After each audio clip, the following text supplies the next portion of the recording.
और अब बात करें एसआईआर की, तो देश भर में एसआईआर के दूसरे चरण की शुरुआत के साथ सियासत और भी गर्मा गई है।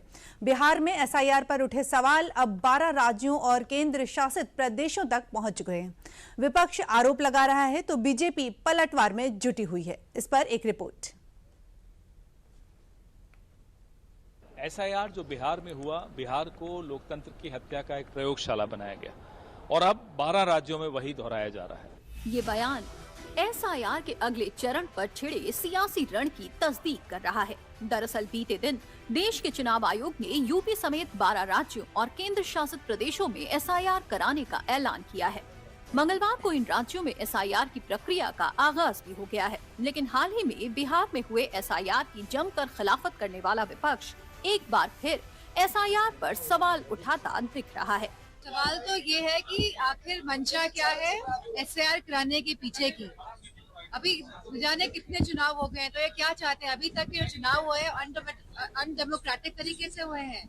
तो सरकार की मंशा क्लियर नहीं है और सरकार पूरी तरह से जो डेमोक्रेटिक सेटअप है भारत का, वो कहीं ना कहीं उसको क्षति पहुंचाने की कोशिश कर रही है। एसआईआर के माध्यम से ये लोकतंत्र को खत्म करने की साजिश है और जिस प्रकार से एक संवैधानिक संस्था चुनाव आयोग की साख पूरे देश के अंदर गिर रही है, वो बहुत ही दुखद है। सपा और कांग्रेस ने एसआईआर कराने की मंशा पर सवाल खड़ा किया, तो बीजेपी ने इसे विपक्ष की संवैधानिक संस्थाओं पर हमले की आदत करार देते हुए करारा पलटवार भी किया।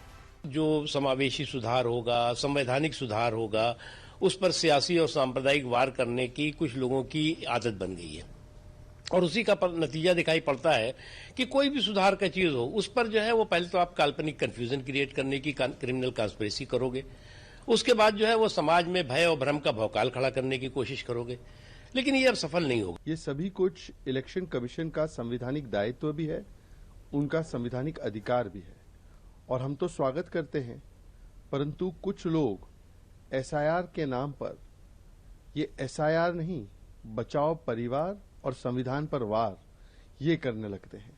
बहरहाल देश के 12 राज्यों और केंद्र शासित प्रदेश में एसआईआर की तैयारी के बीच इस मुद्दे पर सियासी बयानबाजी भी लगातार जारी है।